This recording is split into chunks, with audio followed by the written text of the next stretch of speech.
여러분 안녕하십니까, 김홍근입니다. 오늘 스튜디오에 귀한 분이 함께했습니다. 노인복지 전문가인데 100세 시대 은퇴연구원 유한봉 원장님 함께하겠습니다. 안녕하세요. 네, 안녕하세요. 예. 유한봉입니다. 예.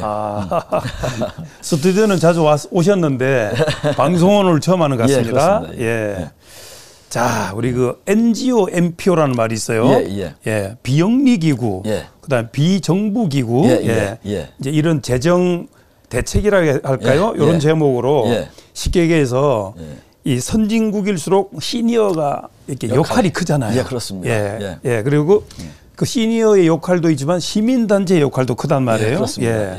자, 그래서 우리가 시니어잖아요. 시니어 맞죠? 예, 맞습니다. 어떻게 하면 우리가 정말 그 노인들이 멋진 삶을 잘 마무리할 수 있겠는가, 뭐 이런 걸 한번 말씀 좀 나눠보도록 하겠습니다. 먼저 이런 그 NGO, NPO라는 재정 정책이 무슨 얘기인지 한번 좀 말씀해 주시기 바랍니다. 예, 여러분 다 아시다시피 100세 시대라고 합니다.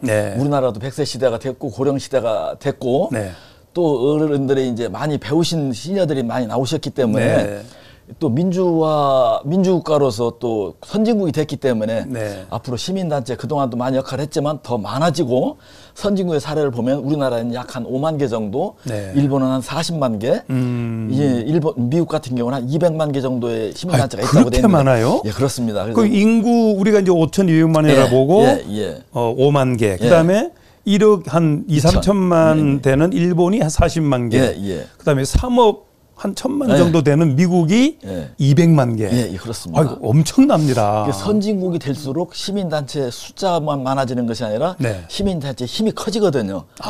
그러면 고령화 사회에서 시니어들의 힘이 어디서 나오냐면 사실은 이제 좀 더 은퇴를 했기 때문에 현직에서는 떠나 있습니다. 그렇죠. 그럼 시민사회에서 어떤 역할을 가지고 있느냐가 또 중요한 입지가 되는 거거든요. 그래서 그런 단체를 하려면 제일 중요한 것이 어떤 사람이 해야 되냐는 문제와 두 번째는 이 돈이 들어갈 텐데 돈을 어떻게 하면 되겠는가. 그래서 선진국 같은 사례를 한번 보면서 그런데 좀 도움이 될 만한 이야기를 좀 해보자 합니다. 자, 그럼 PPT가 준비된 게 있으니까 한번 여기를 보면서 먼저 이제 100세 시대라고 하는데 우리가 이제 준비할 것이 크게 5가지가 있습니다. 젊어서부터 준비해야 될 것이 생계대책, 건강대책, 그다음에 무의대책, 할 일 없는 거를 위해서 뭔가 일을 해야 되지 않겠습니까? 일이나 봉사나 여가 학습 같은 그런 걸 준비해야 되고 그다음에 이제 심계라고 해서 소외대책, 고독이라는 게 있습니다. 이 영국이나 일본에는 고독 담당, 외로움 담당 장관이 있습니다. 우리도 이번에 만든 것 같더라고. 우리나라 아직 안 만들었는데 일본에 최근에 만들었고 영국에는 오래전부터 있었고 고령 사회가 되면서 혼자 독거노인들이 많아지다 보니까 이런 문제가 심각해지고 마지막에 이제 우리 현대인들이 갖고 있는 소망 중에 웰다잉이라고 있습니다. 존엄하게 잘 죽어야 되니까. 그런데 이 시민단체 일이라고 하는 은퇴자 후의 일은 세 번째 무의대책, 할 일 없는데 아주 훌륭한 사회적 일거리를 만든다는 의미가 있고 두 번째는 이제 또 재정대책 관련해서 우리가 죽을 때 유산을 남깁니다. 유산을 우리나라 사람들은 주로 자녀들한테 남기는데 주로 자녀지죠. 그렇죠. 거의 다 자녀들한테 남기는데 선진국은 그걸 사회환원을 많이 합니다. 우리나라도 지금 카이스트 같은 데는 1년에 수백억씩 기부가 들어오고 있는데 그렇습니다. 또 기부 이제 공동모금에도 많이 들어오고 있는데 그런 부분에 대해서 사회적 역할 우리 시니어로서 어떻게 앞으로 좀 생각해 볼까 하는 문제를 좀 드려보겠습니다. 자, 그러면 이제 그 다음 장면 한번 보도록 하겠습니다. 자, 한번 눌러보시죠. 저는 이제 은퇴연구원 하고 이렇게 노인복지 뭐 이렇게 여러 가지 관련되는 일을 했었습니다. 강의 주제 그렇고 이제 이렇게 되는데 인생에 이제 어르신들 뭐 여러분들 요양원이나 요양병원 가보셔서 아시겠지만 나는 저렇게 안 죽고 싶다. 그 죽을 때 고생 안 하고 9988234로 2, 3일만 아프다 바로 돌아가시길 원하는데 그게 마음대로 되는 건 아니고 또 준비를 해야 됩니다. 준비를 했는데 그에 대한 그 웰다잉에 대한 문제는 별도로 논의로 하고 오늘 여기서 이제 죽을 때 그 아름다운 실천을 하는 방법이 여러 가지가 있는데 그 중에 이제 유산 문제에 대한 이야기를 좀 하려고 하고 그다음에 이제 우리가 은퇴를 하고 나면 사회 참여를 하는데 경제적으로 준비가 덜 된 분은 또 여건사 할 수 있는 분들은 경제활동을 계속 하시는 분도 있습니다. 네. 그런 반면에 경제활동이 준비가 다 되신 분들은 자원봉사활동을 하시죠. 지금 경제활동 계속 하고 계시죠? 뭐 이제 작년까지는 계속 했습니다만 네. 올해부터는 저도 이제 거의 이제 경제활동은 놓고 자원봉사 쪽으로 가고 그러니까 있습니다. 그러니까 봉사활동을 많이 하시는 것 같아요. 조금 예. 하고 있습니다. 예. 그다음에 이제 그래도 또 시간이 남는 분들은 네. 여가 활동을 하는데 문화예술 활동이나 취미 활동이라든가 사회적 성취를 위해서 네. 이제 이런 봉사 활동 같이 겸해서 하고 네. 평생학습은 다 아시는 바처럼 지금 시대가 바뀌었기 때문에 어른들도 단 하루도 공부를 안 하면 살아갈 수가 없습니다. 네. 뭐 스마트폰 모르시면 폰맹이 되듯이 그렇죠. 지금은 키오스크를 또 모르면은 병원에 가서나 관공서 가서 이게 영수증 처리도 안 되고 그렇습니다. 예, 뭐 식당에 가서 주문도 안 됩니다. 공부를 하셔야 되고 예. 종교 활동은 다 뭐 유의미하다는 거 말씀을 드리겠습니다. 네. 그래서 이제 자원봉사하면 즐거움이 있는데 네. 여기서 그 얘기를 말씀드릴 건 아니고 네. 자원봉사를 하다 보면 또 다른 세상과 만납니다. 그 만나는 것이 네. 이제 NGO, NPO라고 시민단체 같은 걸 내가 마음에 드는 데가 참여할 수도 있고 새로운 것을 만들 수도 있습니다. 네. 그랬을 때 공부를 또 하셔야 되는데 네. 그런 걸 통해서 재능도 나누고 물질도 나누고 할 수 있습니다. 네. 그럼 그런 것들을 예를 들면은 어디 가서 나 그런 단체가 어디 있는지 찾아보겠는가 하면요. 네. 봉사 분야가 엄청나게 많습니다. 해외 봉사 분야에도 많고 네. 또 국내 분야도 많고 복지 분야도 많은데 네. 예, 이제 국내에 보면 사회복지시설도 있고 NGO, 연보단체, 대한교육기관, 사회 사각지대, 인성교육 여러 분야가 많이 있는데 네. 내가 어디에 적성이 맞는가 그런 걸 좀 찾아보시면 되겠고 대한민국 현재는 지금 사회복지 시대입니다. 네. 그런데 사회복지시설이 뭐가 있고 내 동네에 우리 동네에 뭐가 있는지 네. 어른들이 잘 몰라요 사실. 네, 그렇죠. 사회복지시설 얼마나 되는지 한번 보시겠습니까? 아동복지, 청년복지, 예, 청소년복지, 여성복지, 노인복지, 장애인복지, 노숙인복지, 정신보건시설, 요양의료기관, 종합사회복지관, 푸드마켓, 푸드뱅크, 자원봉사센터 수도 없이 많습니다. 네. 우리나라 정부 부처가 전 부처가 사회복지를 하고 있습니다. 네. 아시나요? 그러니까요. 보건복지부 하죠. 고용부는 고용복지하죠. 교육부는 교육복지하죠. 국토교통부는 주거복지하죠. 전 부서가 다 복지를 합니다. 동사무소도 지금 행정복지센터라고 그렇죠. 하잖아요. 그러니까 예. 복지가 대세인 시대에 예산의 대부분을 복지 예산 쓰고 있는데 그런 복지에 관련되는 것은 두 가지 측면에서 내가 어떤 복지에 해당되는가가 필요한 걸 알아야 될 필요가 있고 그렇습니다. 또 내가 어떤 재능이나 능력이 있다면 그것 어떻게 어떤 사람들한테 그걸 나눠드리면 되겠는가 하는 측면에서 공부할 필요가 있습니다. 네. 그래서 이렇게 시설이 많다는 걸 좀 이해하시고 네. 오늘은 이제 범위를 좁혀서 NGO, NPO 급성장세라고 나와 있는데 이게 정부에서 그 등록되어 있는 이제 숫자는 뭐 한 2만 개 정도밖에 안 돼 있습니다. 근데 대전만 하더라도 한 5천 개 이상 되는 거로 보여지는데 실제 등록된 거는 시청의 그 홈페이지에 등록된 건 한 600 정도밖에 안 됩니다. 그러니까 우리나라도 한 5만 개 정도 되는데 2만 개 정도만 등록돼 있는 거로 돼 있고 실제는 비등록 기관들이 더 많습니다. 예. 이렇게 돼 있고 특히 또 요새 유명한 것은 이제 아시다시피 자본주의 4.0 시대라고 그래가지고 지금 이제 따뜻한 자본주의, 사회적 자본주의 시대가 됐습니다. 여기에도 일자리가 많습니다. 지금 이제 쉽게 말하면 사회적 기업, 마을 기업. 협동조합 이런 데도 시니어로서 은퇴 후에 관심을 가져볼 만한 그런 영역이 되겠습니다. 그다음에 이제 우리가 이제 기부를 한다고 하면 대개는 돈을 생각하시는데 그렇죠. 돈 중요하죠. 돈이 좋죠. 돈 기부하는데 싫다는 사람 없죠. 그리고 같이 있는 우리 보통 얘기할 때는 이제 그런가 말고 재능 기부 좀 하세요. 그러잖아요. 재능 기부하죠. 오늘 유한봉 원장님이 여기 오신 것도 재능 기부거든요. 네, 그렇습니다. 왜냐하면 오늘 출연료가 없어요. 그렇습니다. 원래 출연료 한 30만 원 드려야 되는데. 알고 왔습니다. 그래서 봉사 차원에서 제가 알고 있는 지식이 필요하다면 언제든지 가서 부르면 가겠습니다. 그래서 자기 지혜와 경험, 인적 관계를 이렇게 주변과 나누고 또 이제 그럼에도 불구하고 선진국이나 또 우리나라 사람들도 뒤에 나오지만 기부를 하는 분들이 많습니다. 그런 분들은 어떻게 해서 기부하는가, 어떤 사람들이 기부하는가 참고를 한번 보시겠습니다. 그래서 이제 우리나라 그 기독교 계통의 어떤 분들은 유산을 남기지 않기 운동을 하는 분들이 있어요. 유산을 안 남긴다고요? 유산을 자녀들한테 주질 않고 사회 100% 환원하신 분들이 있어요. 우리가 이제 뭐 빌 게이츠나 저기 미국의 유명한 부자들이 사회 환원한다고 그런다는 말 들어봤지만 국내에도 이런 분들이 사실 기독교인들 중에는 그 단체가 한 1000여 명 되는 단체가 있어요. 그래서 자녀들한테 안 주고 그렇게 하는 단체가 있는데 이런 이야기부터 먼저 하면 나 이거 그럴 마음 없는데 그 부담을 느끼겠죠. 그렇게 할 분들은 뭐 그런 분들이나 하는 것이 다 하는 건 아니고요. 여러 가지인데 예를 들어서 이제 우리가 잘 아는 유한양의 유란 박사 같은 분들 그런 분들 일찍이 참 그렇게 해서 기업을 사회환원해가지고 자녀들한테 기업을 물려주질 않았습니다. 그렇게 해서 지금 그 유한양행은 지금도 전문 경영의 유일한 박사라고 독립운동 했던 분이고 애국자였었는데 뭐 그렇지않았죠. 그런 분이 지금도 그 유한양행이 잘 유지되고 있지 않습니까? 그런 식으로 돼 있고 이제 한 사례를 보면 이제 영국 같은 데는 이런 게 있어요. 10-10-10 무브먼트라고 그래가지고 부자로 죽는 게 수치다. 그래서 상위 10%가 자기 재산의 10%를 하위 10%를 위해 쓴다. 우리나라 부자들도 그렇게 하면 멋있겠죠.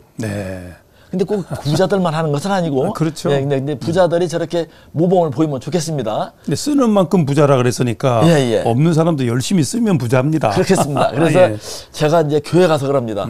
교회 크리스찬들은 성경에 따라서 자기 소득의 11조를 합니다. 11조는 하나님의 것이기 때문에 하나님이 사용할 수 있도록 드리는 건데 소득만 드리지 말고 유산도 드리자. 유산에 11조를 하자. 그러면 교회 여러 가지 어려움도 해결하고 선교비도 내고 구제비도 내고 사회 기여도 더 많이 할 수 있겠다. 그러네요. 그런 얘기를 했습니다만 여러분들이 이제 뒤에 말씀을 드리겠습니다. 나는 어떻게 유산을 드리는 게 좋을까 하는데 이게 뭐 기독교인들은 기부를 많이 하지만 일반인들도 사실 많이 하고 있습니다. 그런 분들의 통계 조사한 걸 보면 그 절반 가까운 분들이 나도 이제 기부할 의사가 있다. 말하자면 그 기부 대상 단체가 투명하고 정직하게 잘하고 믿을만하고 신뢰감이 있는 그런 단체가 나도 의상이 있다. 가끔 불신을 주는 그런 단체들이 좀 있었죠. 그래서 많이 좀 정화가 되고 있지만 그런 단체에 기부하겠다. 더 나아가서 3분의 1 정도는 유산도 기부할 수 있다. 실제 사례가 나옵니다만 카이스트 같은 데 그 전재산 기부하는 분들 많이 나오거든요. 그런 분들은 참 대단하신 분들이에요.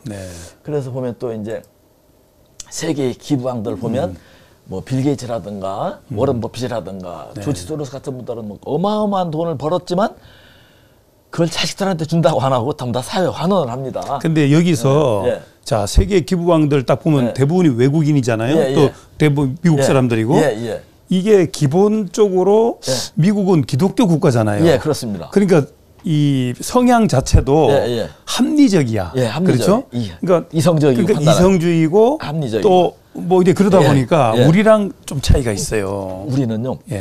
유교 영향을 받아서 이기주의적 사고방식을 갖고 있습니다.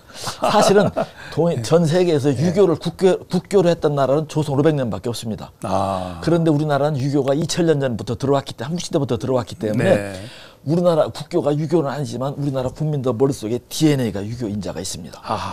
그래서 유교의 가르침 중에 삼강오륜 같은 건 다 없어졌지만 지금도 남아있는 흔적으로 남아있는 것은 장유유서 같은 건 남아 있습니다. 그렇죠. 한국의 정신문화 중에서 장유유서가 빠지면 사회 질서가 뭘로 유지될까? 지금 지하철 사고 나는 거 보면 노인들 확대하잖아요. 확대하고 있죠. 그 장유유서가 다 까먹었다는 얘기지. 무너지고 있는 현상이 하나인데 그 유교의 DNA를 갖고 있기 때문에 그 자녀 사랑이 전 세계에서 가장 극진하죠. 대한민국 이런 거죠. 그래서 늙어 죽을 때까지 돈 벌어서 자식 주는 것이 목표입니다. 이제 그런 삶은 이제 기독인들 입장에서 보면 하나님 앞에 가서 칭찬받을 일이 못 되고 지금 이제 선진국이 된 우리 현재 기독인이 아니더라 하더라도 바람직한 모습이 아니다. 그래서 그런 다른 사례를 한번 보여드리겠습니다. 이분을 누군지 아실 겁니다. 주윤발이라고 하는 홍콩의 유명한 배우인데 이분이 전 재산 8천억 원을 사회환원을 했습니다. 아니 이분이 왜 이렇게 돈이 많지? 이제 세계적인 스타였지 않습니까? 돈이 이렇게 많았는데 왜 돈을 기부합니까? 물어봤더니 그 돈은 내 것이 아니고 내가 잠시 보관하고 있었다. 이야. 청직 아니, 정신을 갖고 아니 있습니다. 이거 아시아 쪽인데. 네, 아시아인데. 근데 어떻게 이런 사고 방식을 갖고 있는지. 그러니까 궁금합니다. 선진국 사람이죠. 아, 선진국이네. 선진국이죠. 홍콩에 우리가 생긴 것이 선진국이네. 이 사람이 어떻게 절약했냐 봤더니 네. 옛날에 노키아 핸드폰이라고 있었습니다. 네. 17년을 썼어요. 아이고. 우리나라 사람은 2, 3년이면 바꿉니다. 아니 6개월에 한 번씩 바꿔요. 그러니까 이 낭비벽이에요, 사실은. 그렇죠. 예, 과시욕이고 그 과시욕이 또 유교하고 관련돼요. 체면 문화하고 관련되는 겁니다. 근데 이 사람은 그랬죠. 옷도 할인매다 사죠. 옷은 다른 사람에 보여주게 입는 것이 아니다. 나만 편하게 입으면 된다. 이런 분은 제가 충분히 본받을 만하다. 저는 그렇게 보고 있습니다. 네. 한국의 기부왕들도 있습니다. 네. 그 션하고 저기 김혜영이라고 하는 부부가 있어요. 이 부부가 기부왕인데 요즘 텔레비를 보면 탤런트나 배우들이 왜 뭐 돈 많이 벌어서 몇백억짜리 빌딩 갖고 있다는 자랑들 맨날 나오는 거 보셨을 거예요. 그렇죠. 아마. 이 사람들은 빌딩도 집도 없습니다. 근데 뭘 하냐? 한 달에 3만 원씩 후원하는 자매 결혼 맺은 양자가 1000명이 넘습니다. 야, 그게 부자네. 그게 부자예요. 그래서 아들이 1000명이 넘는데 3만 원씩을 아시아, 아프리카, 한국에도 있고 아시아에도 있고 아프리카에도 있는데 1000명이 훨씬 넘습니다, 지금. 그게 한 달에 3천만 원씩 나가는 거예요. 야. 돈을 벌어서 이 사람들은 그 아들들 키우는 생활비 학비로 보내주는 돈이 그렇게 나가는 거예요. 이런 훌륭한 일을 하는 기부왕도 있고. 그 이수영 회장이라고 이분이 유명했던 게 뭐가 유명했냐면 돈도 많이 벌었는데 혼자 사셔서 80대가 돼가지고 그 옛날 첫 애인이 연세대학 교수였는데 그분이 상처를 하고 혼자 됐어요. 근데 80이 돼가지고 그 첫사랑의 남자와 만나서 재혼을 했습니다. 그래요? 남자가 혼자 돼가지고. 그랬는데 이 여자가 큰 사업을 했던 분인데 이 전 재산을 칼시트에 기부했어요. 이광영 총장이 있는데 기부하신 분이 이런 분이었고 또 여기 8천억 전 재산을 장학금 내는 이종환 씨 같은 분도 있고요. 이런 분들이 있죠. 또 이런 분도 있어요. 과일 장사하면서 전 재산 400억을 모았는데 고려대학교에다 기부했어요. 아들 둘이 미국 사는데 아들 둘한테 아버지가 이렇게 기부하겠다 그랬더니 아버지 뜻대로 하세요 그러는 거예요. 근데 우리나라는 법적으로 유산에 그 유류분이라고 있어서 자녀들이 내 몫을 달라면 줄 수밖에 없습니다. 그렇죠. 제가 만약에 아들이었다도 아버지 지금 정신 있어요? 라고 여쭤봤을지 모르겠어요. 400억이라는 전 재산을 기부한다는데 한 반만 해도 훌륭한 거고 4분의 1만 해도 훌륭한 건데 전 재산을 다 하는데 이런 분들이 있기 때문에 그 아들이 그 미국에 살면서 좀 성향이 바뀌었네. 그래서 그런지 아들 농사를 잘 졌다. 아들 농사 잘 졌다. 반면에 이런 분도 있어요. 여러분 잘 아시는 신성일 씨 몇 년 전에 돌아가셨죠? 돌아가실 때 돈이 하나도 없었어요. 이분 평생 영어만 하시고 연애는 많이 하셨대요. 부인 말에 의하면은 신성이라고 39년을 따로 살았대요. 외롭게. 이 남자는 바람 피고 이렇게 했는지 어쨌는지 하여튼 따로 살아서 남편이 아팠는데 병원 특실을 모셨어요. 부인이. 그 병원비 5천만 원이 넘게 나왔다고 그러는데 부인이 다 병원비를 자기가 냈다고 하더라고요. 그러면서 그분이 어떻게 토로를 했는데 외로움에 자기는 평생을 살았다. 그래서 전 재산을 강아지한테 주고 싶다 그러셨는데 뭐 농담인지 진담인지 모르겠습니다만 이제 이것은 아니고 또 이런 분도 있어요. 신영균 씨 유명한 또 스타였었죠. 신영균 씨 여기서 지금 시간이 20분이 다 돼가서 여기서 1부로 하고 2부에서 뵙도록 하겠습니다. 감사합니다.